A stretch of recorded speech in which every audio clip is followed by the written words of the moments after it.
Hello, my friends. Merry Christmas Eve. Know ye all who enter here, the Marleys were dead to begin with.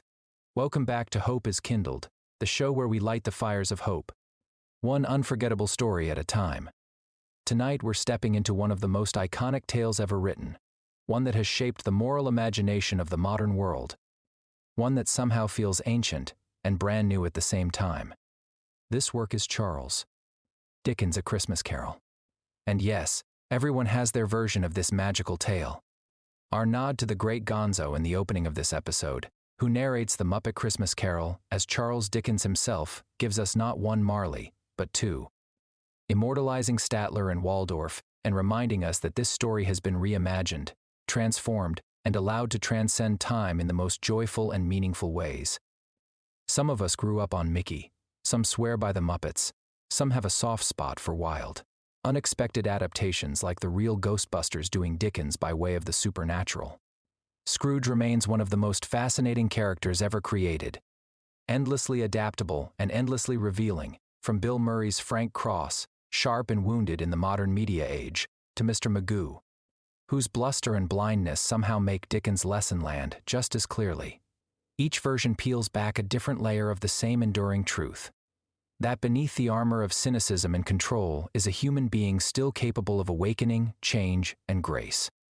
In our house, Michael Caine is our favorite Scrooge because he plays it straight, like the stakes are real, like the soul is real, like the pain is real.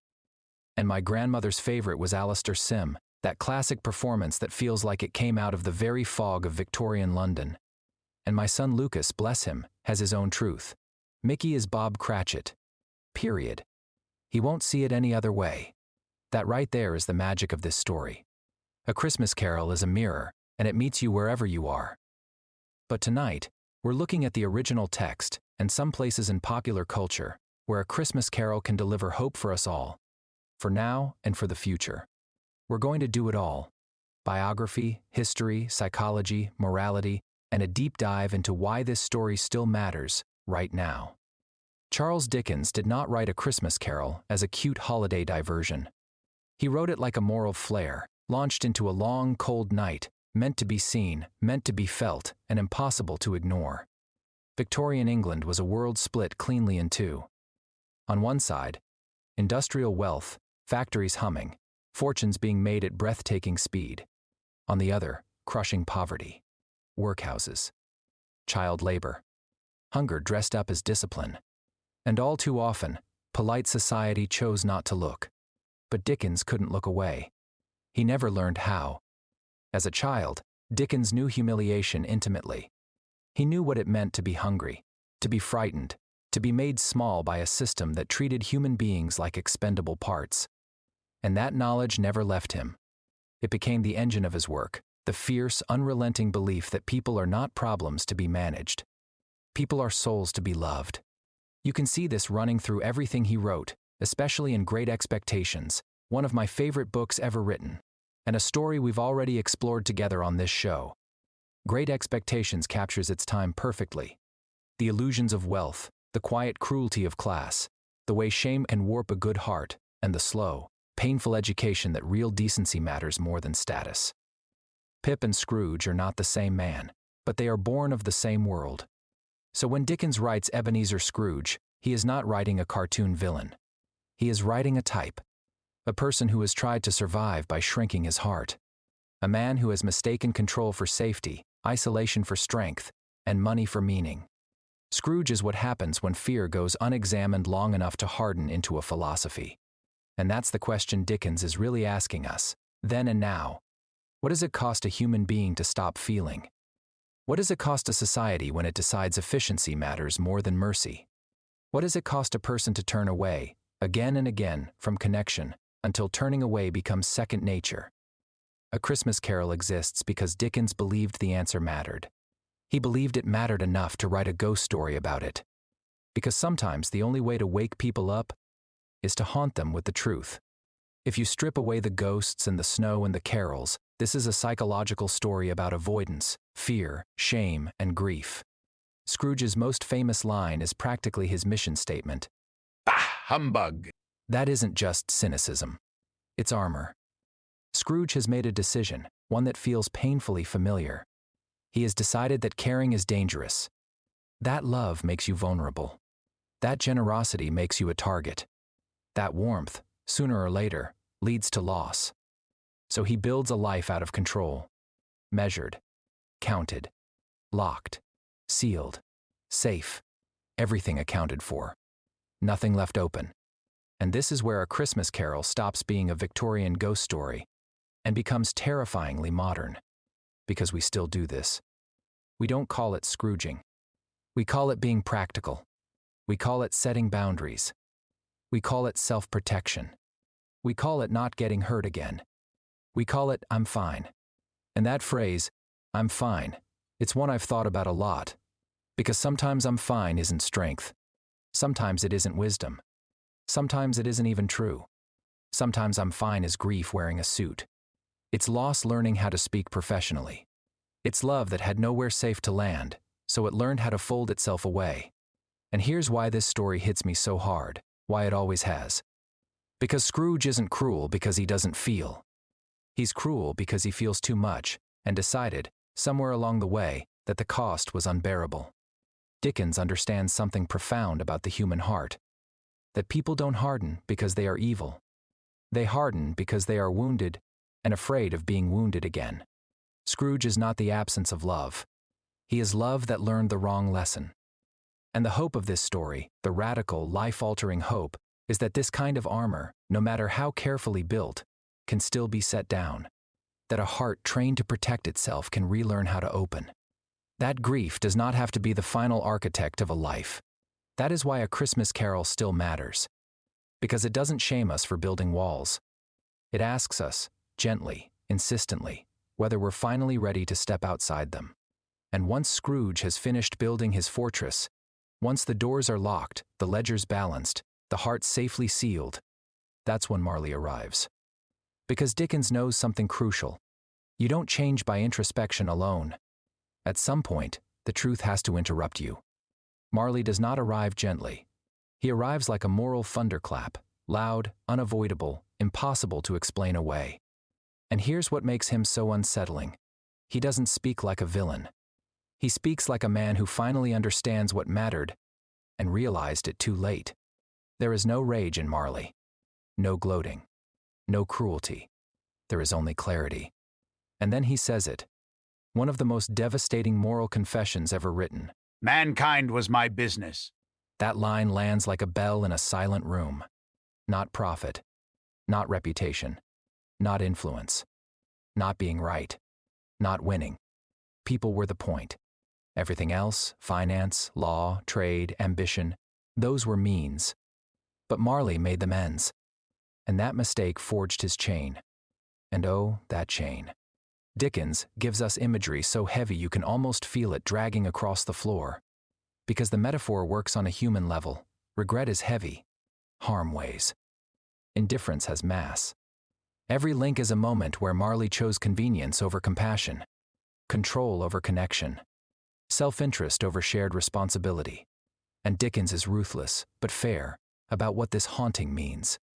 He is not saying you are haunted because you made mistakes. Mistakes are human. He is saying you are haunted because you refused to love, because you looked away, because you stayed silent, because you decided it wasn't your problem. Marley is not punishment. Marley is instruction. He is the future Scrooge is racing toward if nothing changes. He is the voice saying, this is where the road you're on actually leads. And that's why Marley terrifies us. Not because he's supernatural, but because he's recognizable. Because he's what happens when a life is spent successfully and meaninglessly. And Marley doesn't ask Scrooge to feel guilty. He asks him to pay attention, to wake up, to choose differently while there is still time. Because hope, in Dickens' world, is never abstract. Hope is time, and time is running. The ghost of Christmas past does not rush, though. It knows exactly where to begin. Not with Scrooge the miser. Not with Scrooge the employer. But with Scrooge the child. This spirit isn't just spooky, it's surgical. And through it, Dickens shows us a small boy, left behind at school while the others go home for Christmas. The image is devastating in its simplicity. One child, alone, reading by firelight, while the world celebrates somewhere else. And then Dickens does something quietly miraculous. He lets Scrooge see himself. In that moment, the armor cracks. Scrooge weeps, not for the man he has become, but for the boy he once was. He suddenly remembers kindness received and kindness withheld. He remembers a carol singer he once turned away and wishes he could take that moment back. That matters. Because Dickens is showing us that regret, when paired with compassion, becomes the seed of change. Then comes Fan, his sister. The one person who loved him without condition. The one who rescued him from loneliness. She had a large heart, Dickens tells us. And when Scrooge learns that Fan died young, but left behind a son who still loves him, we feel the cost of emotional distance echo across generations.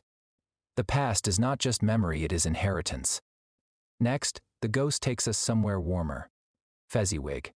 This scene is often played for joy, and rightly so, but its moral importance can't be overstated. Fezziwig is not wealthy. He is not powerful. He does not run an empire. And yet Dickens insists, almost stubbornly, that this man is great. Why? Because Fezziwig understands something Scrooge has forgotten. That leadership is measured not by profit margins, but by how people feel when you walk into the room. Scrooge, watching this scene, defends Fezziwig passionately. He insists that his former employer did something important by creating joy. And in that defense, Scrooge accidentally condemns himself. Because Dickens lets us hear the truth before Scrooge does. Then comes the most painful lesson of all. Belle. Not an enemy. Not a betrayer. But a woman who loved him, and left because love was no longer enough. Belle names the shift gently but unmistakably. Scrooge has replaced affection with ambition, security with warmth, the promise of a shared life with the pursuit of wealth. And Dickens does not frame this as villainy. He frames it as loss through misalignment. Scrooge watches Belle grow into a life filled with love, family, laughter, everything he convinced himself he didn't need. And now the truth is unavoidable. This is not what was taken from him. This is what he walked away from. And here is the psychological brilliance of Dickens at full strength. Scrooge does not lash out. He does not deny. He begs the spirit to stop. Because memory, when it finally reaches the truth, can be overwhelming. But it is also necessary. Scrooge didn't become cruel overnight. He became guarded, then distant, then efficient, then hard. That is how it happens. Dickens is teaching us that emotional numbness is not a flaw, it's a defense, one that outlives its usefulness. And that is why this section of the story is not about blame. It is about recognition. Because if pain shaped this man, then healing can reshape him too. The ghost of Christmas past does not offer forgiveness. It offers clarity. And clarity is the first ingredient of hope. Once Scrooge understands where the wall came from, once he sees the wound instead of just the behavior, the possibility of change becomes real. The past cannot be rewritten, but it can be redeemed. And now, only now, Scrooge is ready to step back into the world as it is. Into laughter, into hunger, into joy and injustice and fragile goodness. The present awaits. The ghost of Christmas present is not a fool. He is not naive. He does not misunderstand the world. This spirit sees things clearly, hunger, inequality, fragile lives, and still chooses generosity. That choice is the argument. Dickens is making a bold claim here. Joy is not denial. Joy is resistance. The ghost of Christmas present does not pretend suffering doesn't exist. He insists that suffering does not get the final word. This is why the Muppets understood him so well. In the Muppet Christmas Carol, the song It Feels Like Christmas doesn't ignore hardship, it reframes it. The lyrics speak of the season of the heart, a time of caring, sharing, and human connection. The joy on screen is not extravagant wealth, it's communal warmth. People gathering. Food shared. Laughter breaking through cold. That is Dickens' Christmas present brought to life. Nowhere is this clearer than in the Cratchit household. The Cratchits are not wealthy. They are not secure. They are not free from fear. Dickens never romanticizes their poverty. He is careful about that. Their lives are hard. Their margins are thin. Their future is uncertain. What makes them extraordinary is not their lack, It is their dignity. They refuse to become bitter. They refuse to let scarcity erase kindness. They make room for joy not because life is easy, but because life is precious. And at the center of it all stands Tiny Tim. Tiny Tim is not the emotional core of the story because he is pitiable. He is the core because he represents responsibility. He symbolizes what a society owes its most vulnerable members: care, protection, attention, and moral seriousness. Dickens is asking a question that still pierces straight through us. What kind of world are we building for those who cannot protect themselves? That is why Tiny Tim's blessing endures. It is not sentimental. It is expansive. It insists on inclusion, not through slogans, but through conscience. The Ghost of Christmas Present teaches us that hope is not found in pretending the world is better than it is. Hope is found in choosing generosity within the world as it is, and insisting, through action, that it can be better. Or, as the song so simply and powerfully reminds us, it is the season of the heart. And Dickens would tell us, that season is always available if we are willing to keep it. Before we move into the future and those Christmases yet to come, we must examine one of the fiercest and most morally uncompromising moments of A Christmas Carol. Dickens does something unforgettable. He has the Ghost of Christmas Present pull back his robe. Not his voice. Not his laughter. Not his abundance. His robe.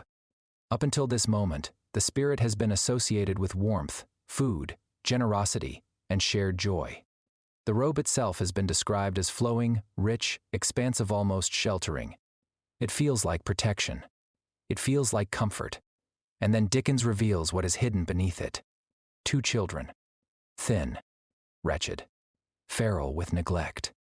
And Dickens names them without hesitation. This boy is ignorance. This girl is want. There is no metaphor left unexplained. No ambiguity to soften the blow. Dickens is not being subtle here. He is pleading, with his era and with ours, to stop treating human suffering as an inconvenience we can tuck out of sight. The placement matters. These children are not lurking in alleyways. They are not off stage. They are not somewhere else. They are beneath the robe of abundance itself. Dickens is making a devastating point.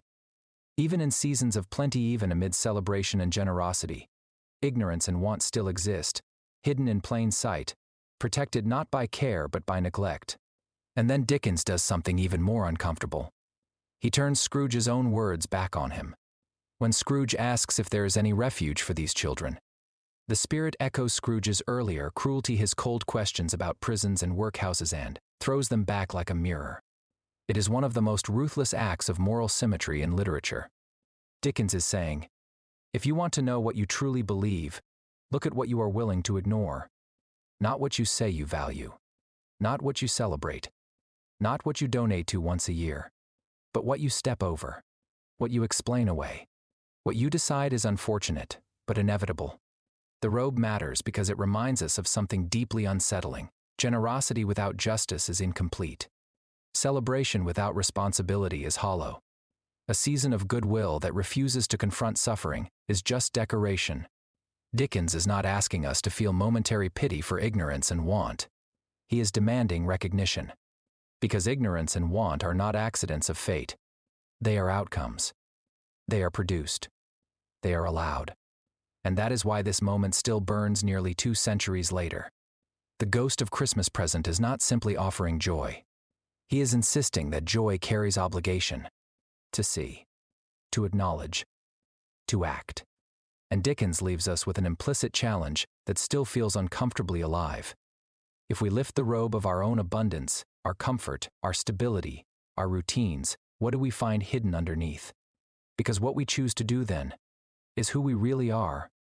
Now, last but certainly not least, the ghost of Christmas yet to come and the fear that tells the truth.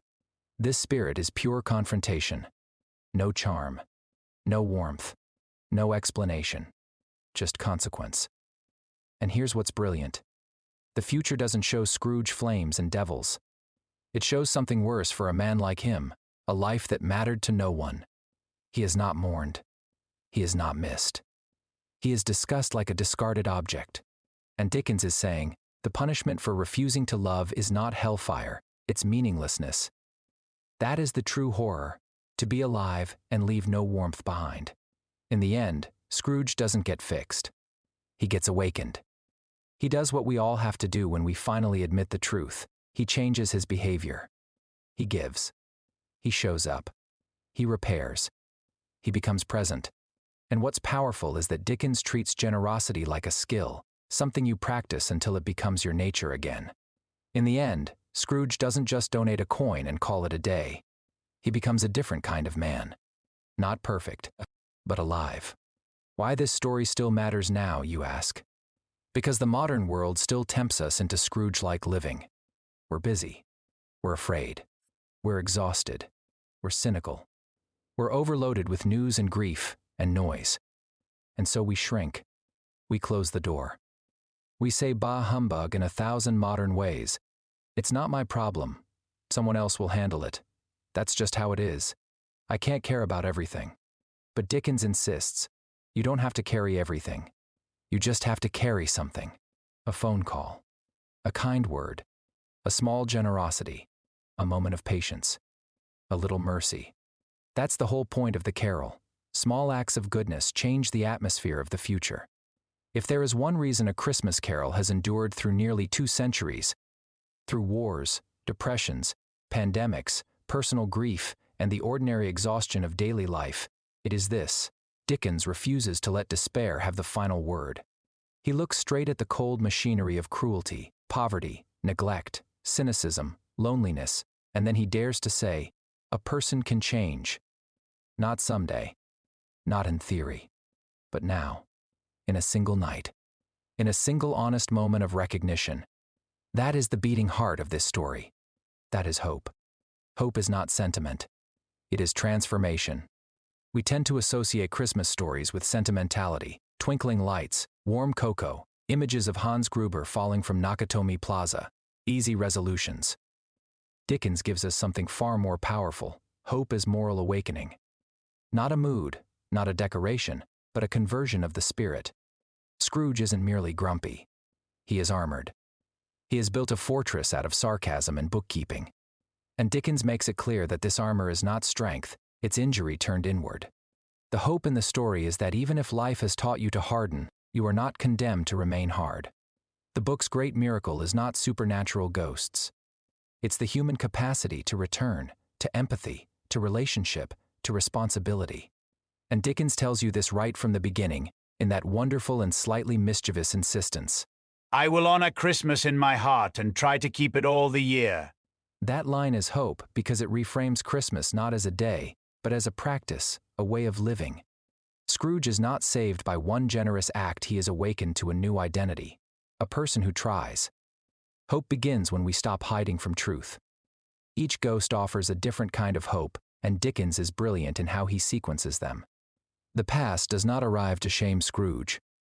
It arrives to explain him, to show the origin of the wound. There is something deeply compassionate in Dickens' psychology here. The story does not pretend people become cruel for no reason. We see loneliness. We see longing. We see a young boy left behind while others go home for Christmas. We see how money becomes a substitute for safety. We see how fear becomes a philosophy.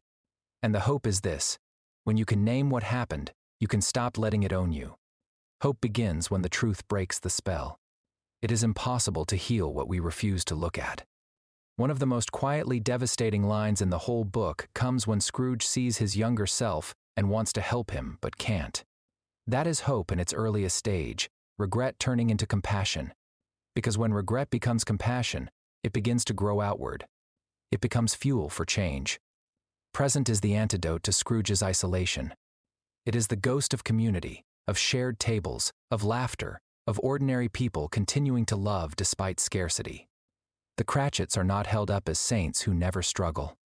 They are held up as something rarer, a family that refuses to become bitter. Dickens gives us Tiny Tim not as a prop, but as a moral focal point, the child who embodies both fragility and radiance. God bless us, everyone. That is hope in a single sentence, a blessing that includes even the hardest hearts. It isn't naive, it's defiant. It's a statement that goodness can survive in harsh conditions. And then Dickens hits the reader with a moment that is still startlingly modern. Scrooge repeats his earlier cruelty, His cold are there no prisons, logic, and the ghost turns it back on him with chilling clarity. Dickens is saying, your cynicism is not intelligence. It's a moral failure, which is hopeful, strangely, because it insists we are not powerless. Our society is not an unavoidable machine. People build systems. People can change them. People can do better. And then, Dickens unveils the darkest part of Christmas present, the children ignorance and want. This is not just social critique, it's a warning that hope requires responsibility. Hope is not pretending suffering isn't real. Hope is facing it and refusing to abandon the vulnerable. This ghost of Christmas yet to come is terrifying precisely because it is quiet. It offers no argument. It just shows outcomes.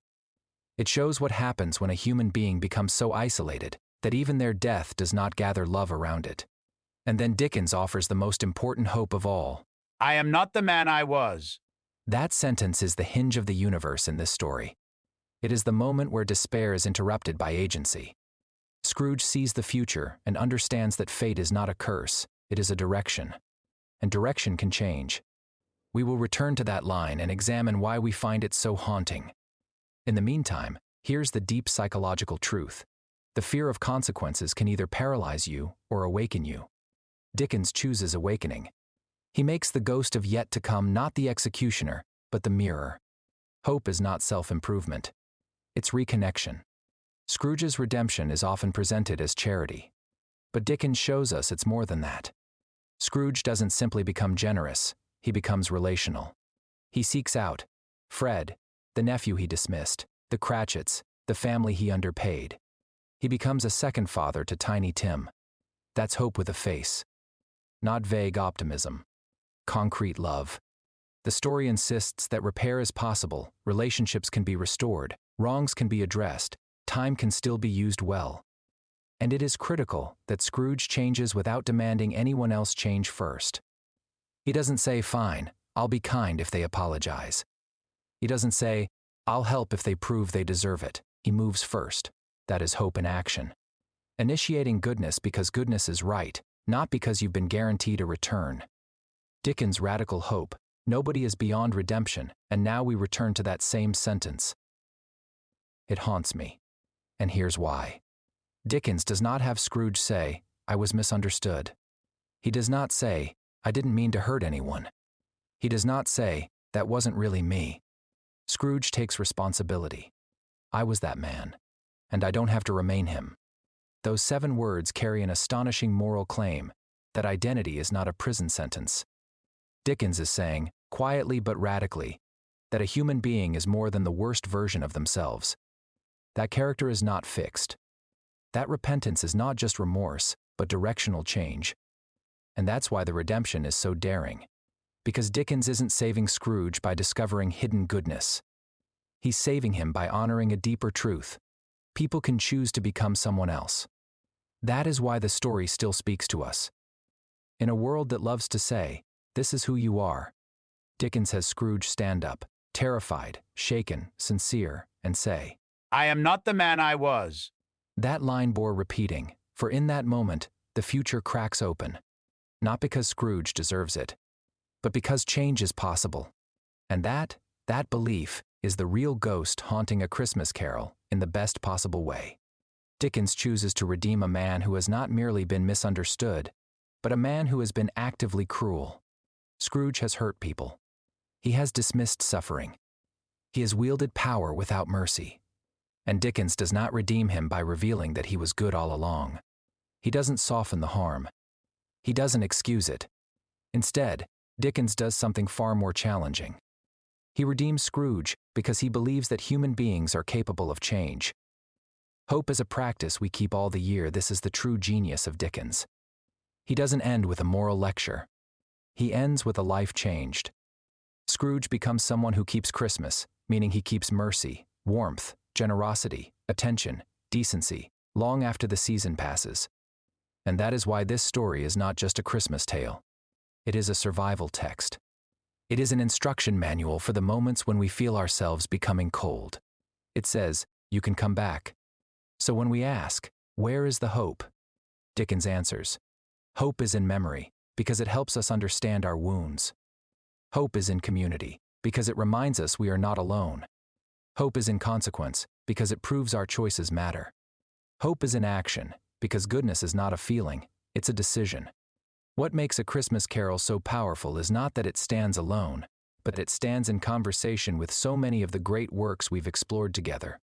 Each of these books wrestles with suffering, loss, injustice, and fear, and each answers the same quiet question in a different way. Is hope still possible when life has been cruel? Dickens answers yes, but so do others we have studied. The answers are not identical. They shouldn't be, but they are deeply connected. The shared truth is that, across all these works, hope is never passive. It asks Scrooge to change, just as it asks Pip to repent, and Dantes to forgive, or Atticus Finch to stand. Hope is not optimism. It is engagement. It says, the future is not fixed, but it is shaped by what we choose to do next. And that brings us back, inevitably, to Dickens, standing with us on Christmas Eve, candle in hand, asking the same question he asked nearly 2 centuries ago. Will you remain as you are, or will you become more? If the ghost of Christmas yet to come stands near us tonight, it is not to condemn, but to invite us, to soften what has grown hard, to heal what has been divided, and to remember that even small acts of goodness can change the shape of what lies ahead. One of the reasons A Christmas Carol endures is that Dickens understands something profound about language itself. Words don't just describe reality, they shape it. This is evident throughout Dickens' work, of course. Dickens writes with the deliberate intention of moving the reader, not merely informing them. His sentences are designed to linger, to echo, to haunt. He wants the language to do moral work. Notice how Dickens opens the story. Marley was dead to begin with. It is blunt, unadorned, almost humorous in its insistence. Dickens is signaling immediately that clarity matters here. There will be no hedging, no softening, no evasions. Death is death. Truth will be truth. And that tone carries through the entire work. Dickens uses plain language when plainness is required, and heightened, almost poetic language when the soul is being addressed. Dickens is also masterful in how he uses repetition to create moral emphasis. Scrooge's catchphrases, "Bah, humbug," and his cold arithmetic about prisons and workhouses are intentionally repetitive because they reflect a mind stuck in a loop. His language is efficient, transactional, stripped of warmth. By contrast, the language of the spirits expands, becomes rhythmic, layered, and resonant. As Scrooge's heart opens, so does the language around him. The sentences breathe again. There is also a striking balance between concrete imagery and abstract ideas.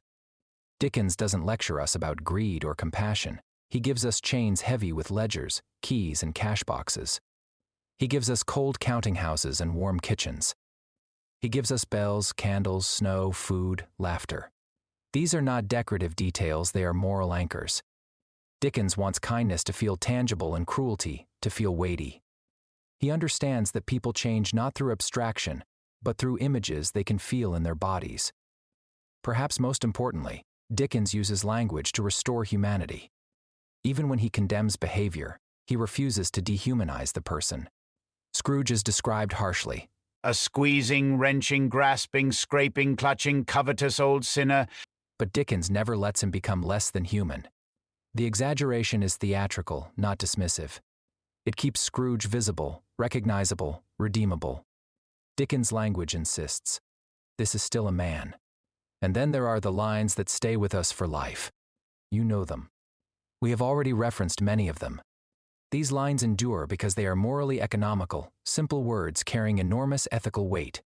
Dickens believed that the most important truths should be speakable, repeatable, memorable. He wanted his ideas to travel into homes, into conversations, into consciences. In the end, Dickens' language does exactly what the story argues for. It keeps the heart awake. It refuses numbness. It refuses indifference. It insists that words, like actions, matter. That how we speak reflects how we see others. And that changing our language may be one of the first signs that we are changing ourselves. That, too, is hope. Before we go, let's celebrate the fun in this legacy for a second, because Dickens would want that too. We need to acknowledge that Mickey's Christmas Carol is a miracle of emotional clarity. It delivers the story with gentleness and speed, and for Lucas, that makes perfect sense, because Mickey's warmth is the whole point. We need to acknowledge that The Muppet Christmas Carol is one of the best adaptations ever made, because it understands that laughter and grief can share the same room. And Michael Caine, an absolute legend, plays Scrooge with such sincerity that the Muppets become more real, not less. And the real Ghostbusters, who remind us that this story is so archetypal it can survive any costume. It's the myth of redemption wearing different masks. It's the sign of a true classic. You can retell it 1,000 ways and still feel the heartbeat. Now, here we are, Christmas Eve. A night when the world, for a moment, tries to become softer. A night when even people who don't usually talk about mercy start to feel it. A night that asks, quietly, insistently, what would it look like to live differently? And Dickens, with all his brilliance, gives us an answer that is both simple and terrifying. Be kinder. Be braver. Be warmer. Because the future is shaped by what we do when we think it doesn't matter. Before we go, I want to dedicate this episode to my friend, Mike. I want to thank him for believing in me and for helping me to believe in myself. Mike loved Dickens, especially A Tale of Two Cities. But he always displayed a copy of A Christmas Carol in his home this time of year, and he understood that kindness matters, that decency is never wasted, and that the measure of a life is found in how we lift others up. We must now and forevermore remember, if the ghost of Christmas yet to come stands near us tonight, it is not to condemn, but to invite us, to soften what has grown hard, to heal what has been divided, and to remember that even small acts of goodness can change the shape of what lies ahead. Merry Christmas, and as always, good journey.